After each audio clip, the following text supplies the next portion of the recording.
From the studios of KENW on the campus of Eastern New Mexico University, it's You Should Know, featuring the people and events of Eastern New Mexico and West Texas.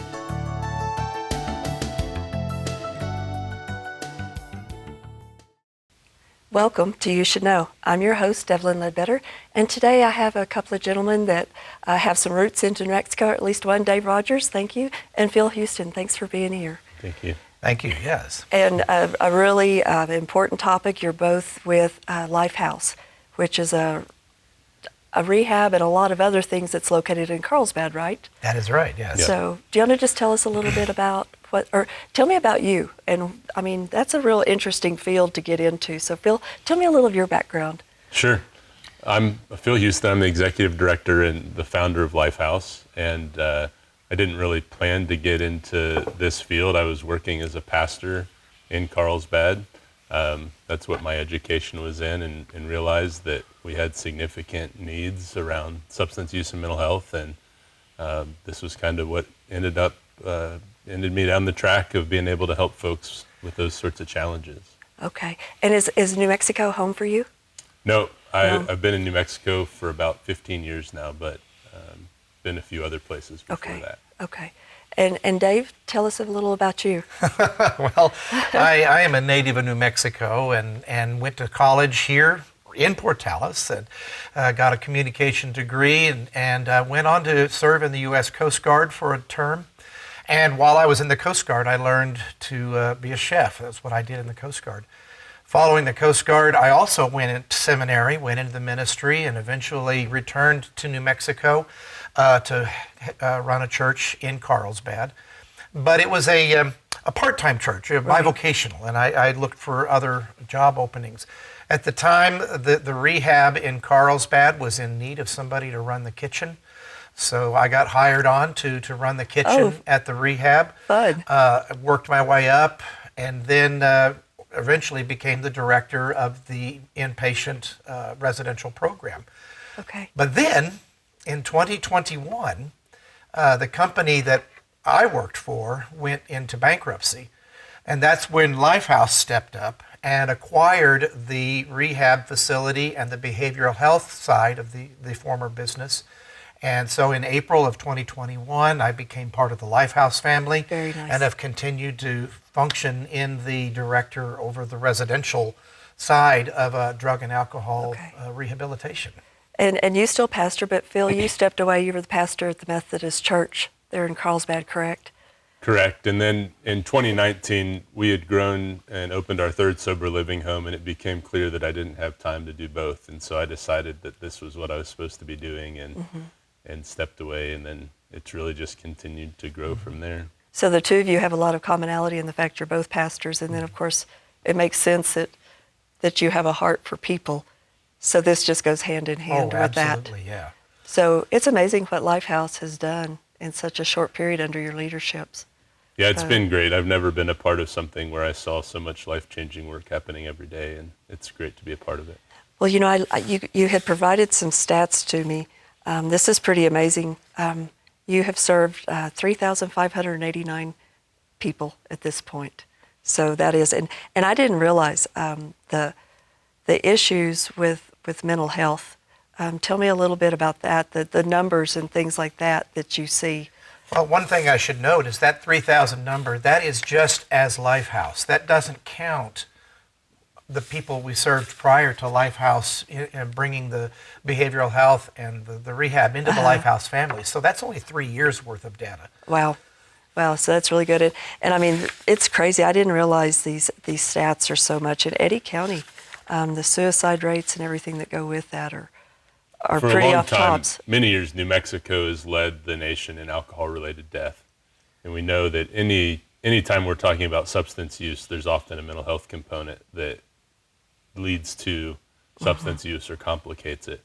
In Eddy County, we have about double the national suicide average. And I think all of us have been in some way affected in recent years by the increased use in substances and the fentanyl epidemic and opioid crisis. And so it's something that maybe we don't think of in a small community and in rural parts of the country, but it's definitely very prominent in our community and in lots of others. And we really, with our residential programs in particular, we serve a large portion of the state. And it's not just our county, but we do a lot of things there in Eddy County. Very, very nice. And I'm excited to get this information out. We were talking before we started the interview, but there's not a lot of mental health and rehab type centers available to New Mexico. So this is a huge one. Now, we're the largest provider of residential treatment in the southern half of the state. And so for us to be fairly new and not especially large, but to still be the largest shows kind of how underserved the state is. And obviously it doesn't look like it's tracking downward or changing. It just continues to go up.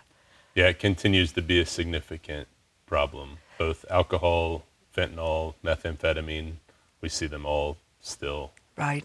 And I believe I read that 1 in 5 deaths in New Mexico is related to alcoholism. And I don't know if that's from health issues or possibly from driving issues or things like that. It's both the chronic effects and the kind of acute and behavioral effects of both of it. those. Yeah. So tell me the core values of what LifeHouse. I mean, what are the things that, like your mission statement, or do you have a focus point? Well, I bet you do. We really just set out to try to help people. Okay. We realized that there were people that were suffering, and it's suffering that's not necessary. People don't need to be dealing with their substance use and mental health issues alone. They shouldn't be undiagnosed and untreated. So it's something that we can definitely make a difference in. And we really just said, how can we help this? And the way we started was in sober living, which is kind of a transitional living for people that are coming out of substance use treatment or out of incarceration, to have a place to kind of be supported and learn a new way to live, but in a somewhat protected and controlled environment, and kind of get their legs under them, learning the basic life skills and how to live as a sober person. And that's really what we started off as. But as more opportunities arose and as time went on, really our goal became to change the outcomes in Eddy County and in our community for substance use and mental health. When we hear these statistics about how New Mexico is doing, how our county is doing, and know that it's an area where there are things that can be done to make it better, we said we're going to be the people that are going to make it better. And our success really depends on changing lives and making it better. And that's what drives everything that we do. And as we've continued to grow, it's been what's the next need that we can meet to make a difference. Wow. One of the things that is showing how the system is so broken is you've got somebody with a lifetime, maybe a few years, in some cases 20, 30 years of substance abuse, and they've gotten caught up in the legal system, ultimately landing in jail, sometimes doing prison time. Jail and prison do not rehabilitate anybody, especially with all the struggles. And then when they go home out of incarceration or even out of a 30-day program, such as a residential program, they go right back to the people and the places and the things that led to their addictive problems in the first place. Nobody gets helped. Right. And that's why the sober living was such a beautiful blessing to the community of Carlsbad when LifeHouse first started, because it was giving these women and these men an opportunity to have that structured environment, to have mentors come in and teach life skills and some of the just simple things like how to shop for groceries and how to budget and how to manage your money and how to hold a steady job and pay your rent, and some of the stuff that a lot of these beautiful human beings just didn't know. And then when they come out of 6 to 12-month time in this sober living environment, they really have taken the opportunity to grow and be independent. Right. Would you say so, Phil? Well, and what we've been able to do now is we have a continuum of care so that regardless of kind of what their level of need is for their substance use and mental health, they can come to LifeHouse, we can get them in the right place, and they don't have to go to a different town or a different agency to get the thing they need. We're able to provide a really broad range of services now, and it's really exciting because fewer people fall through the cracks and more people get the help they need when they need it. And the motivation for you guys getting involved with this, was it just an easy evolution of where you went from one thing to another and here you are? Or a driving passion when you went into ministry? Did you have an inkling this would be where you fell? Neither one of us. No. A little bit. We were having that conversation in the truck on the way up here. No, this was, I never thought I'd be doing this. But to be honest, and I think I can speak for Phil as well, I think I'm doing more ministry working with these people in the rehab environment than I was ever doing standing in a pulpit every Sunday morning. Well, and staying on, I would think, somebody going into the program making a commitment to make a change, you guys have made the commitment to be there, so it's not just somebody changing out all the time. Mm-hmm. Because obviously, when they step out, they're not cured, they're in recovery, but that still stays in you, right? Well, and Phil talks about that continuum of care. Okay. And I think that's so vital to really illustrate. Somebody this is a hypothetical scenario, but we see it all the time, is they show up at our doorstep because they're high as a kite, they're in trouble with the law, their life has fallen apart, their spouse has left them, whatever the situation may be, and they're at this point where I can't do this anymore. So we bring them into our detox, and they'll stay there from 3 to 10, maybe sometimes 15 days, whatever's medically necessary for a safe detox. And while they're in detox, they receive programming. They are partnered with a peer support worker who helps guide them through the process. And the peer support worker is somebody who themselves is in recovery and has taken the training and the certification. After they're successfully detoxed, then we're able to transition them into a 30-day program, which is the rehab that I run. Okay. And there's two components. We have a 30-day program where women can live with their young children, age 5 and below, while they're going through rehab. That's the Avalon program. Then we have the Via de Esperanza program, which is for men and women who are then there by themselves. Between the detox and the two Via and Avalon, we can technically fill about 50 beds. So it's a pretty large program. How many beds do you got? How many We're staffed for about 32 at a time in the rehab and about 12 at a time in the detox. And then we have about 32 sober living beds. And if we can build more staff, then we could Continue to expand grow. up to about 50 right now. Well, that's something interesting right there. Neither of you, your backgrounds are not clinical at all. And that's part of the beauty behind it. Because actually when I took over the directorship of the rehab before LifeHouse acquired us, the previous director was a clinically certified therapist, counselor, and all of that. And so much of her valuable time providing direct hands-on services to the clients was lost because she was running an organization. So one of the things that we did is made the decision to put me in the administrative role, and that freed up the clinician to just do clinical work. And that has proven so valuable because when you've got somebody with a certification and a master's level therapist, Right. they don't need to be sitting behind a desk doing administrative work. Right. And Because to do that does not require that certification, like actually being clinical and you and can say working the with same patients. about Phil. I mean, he's brilliant in administration. And because he does such a good job running the company as the CEO and founder, it doesn't take time away from providing hands-on services to the people who need it the most. Phil, do you still have much interaction with patients, or is it basically the admin is more than enough to keep you busy? You need two or three of you. There's plenty to keep me busy, but I do try to stay connected with the clients. I started off, actually, the way that the very beginning of my involvement with this population was helping with a community garden. So I kind of started as the gardener and Dave started as the cook. And it's a funny path. That's a nice combo, isn't it? But we do still. You need a dishwasher.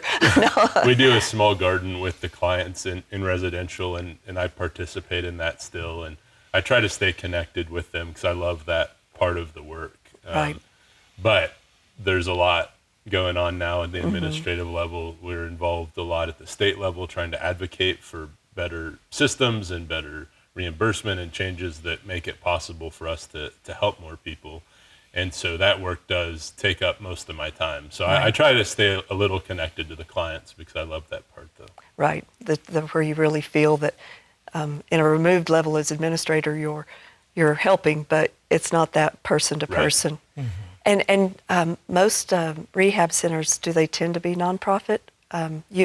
LifeHouse is, correct? We are a We're a nonprofit. nonprofit.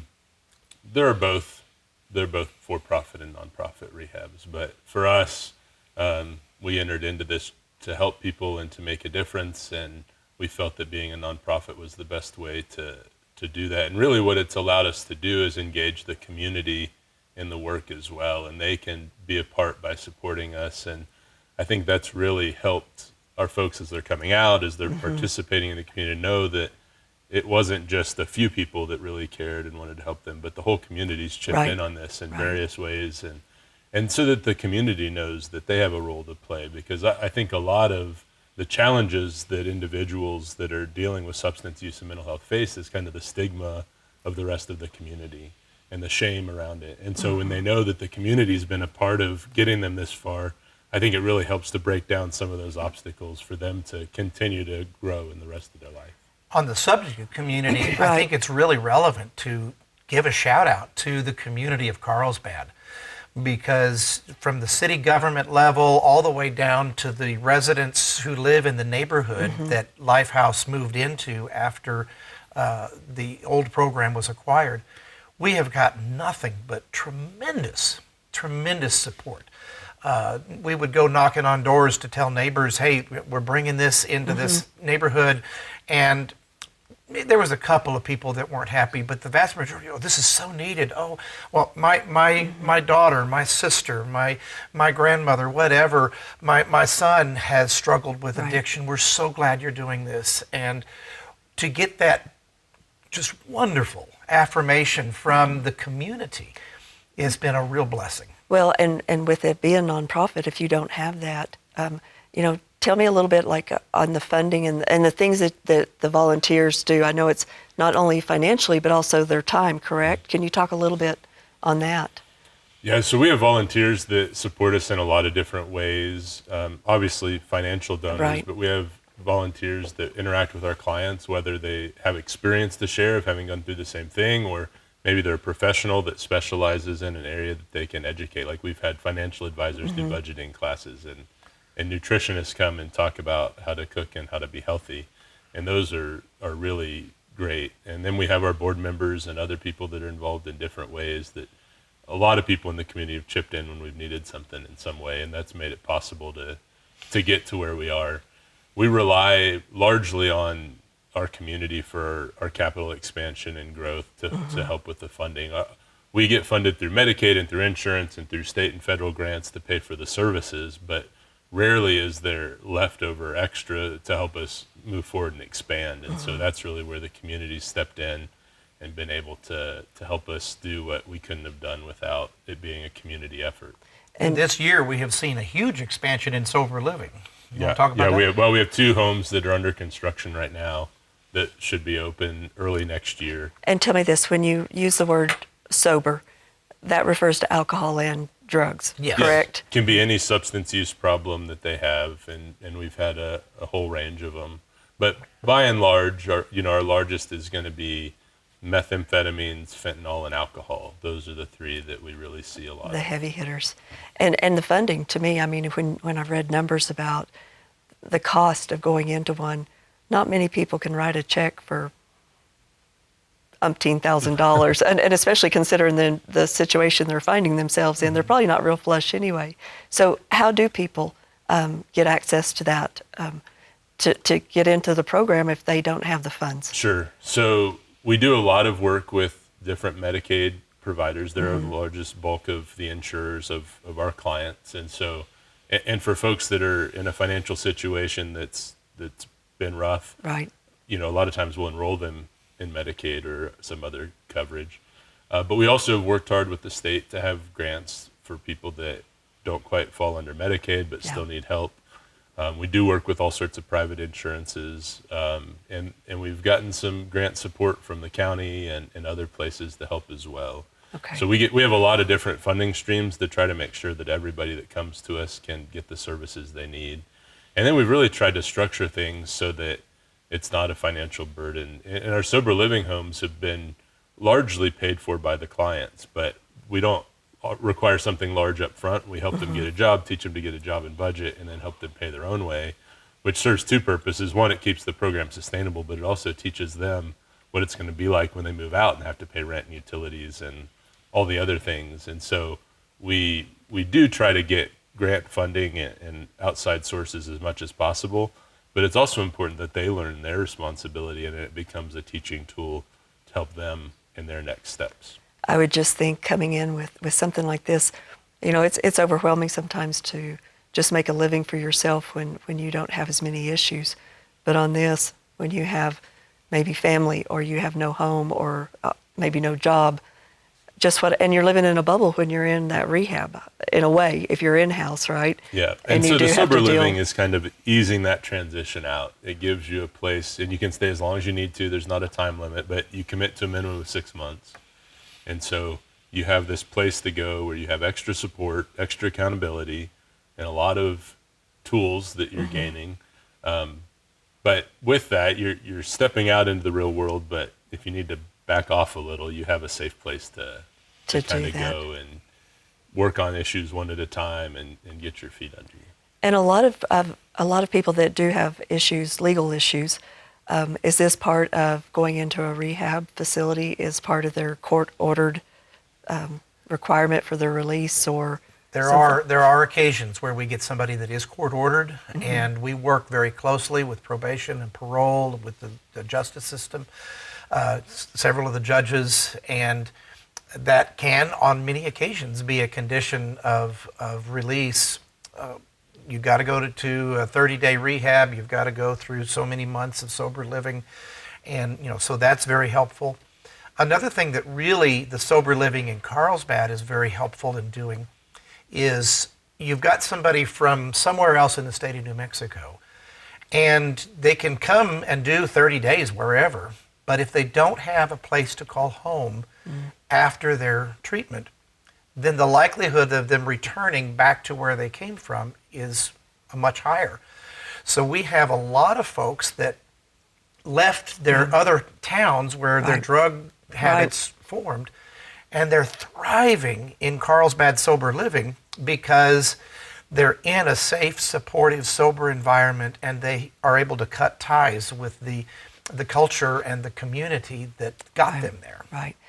One of my best friends, her son had some real issues with heroin, and same thing. He went through rehab twice, and the second time he moved away from the town where he was living to cut the ties with those friends and those influences that would just pull him right back into that same life. And that's part of that continuity of care that is so valuable, because after spending 30 days in the bubble, as you said, the rehab, where really it's very, very a strict program. I run a very tight ship over there. There's not a lot of downtime. It's a lot of programming, a lot of therapy, a lot of work to improve.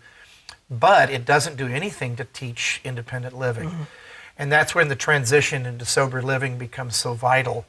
Again, through the whole step, there are peer support workers that have been through that process and understand from a very personal level what these people in recovery are doing. And carry that forward. And even when they complete sober living, they still maintain regular contact with their peer support workers to help encourage and motivate, so that from the very beginning, when they start the program, all the way through, they've got people backing them up. We're running out of time quick. Okay. How can somebody reach you? 575-725-5552. Okay. Or you can go online at lifehousecarlsbad.com. Okay. And then I know also from that there's platforms on social media as well. Yeah, correct? you can follow us on Facebook, and that'll get you connected. You can go onto our website and make a referral right there. Just put in name, phone number, what kind of service they need, and we'll follow up with them. Okay. It's really easy. It takes 30 seconds. Well, and the website is really great, and you can just, it gives you a lot of information, and like you said, some videos and things on YouTube, and they talk about different things. And that first step. Yes. That first step. Well, gentlemen, so nice to have you, and I'd love to have you back one of these days. We just barely touched the surface on this. Well, Thank thanks for having us, Evelyn. Oh, for sure, for sure. And for everybody watching today, thank you, and we will see you next time. Cheers.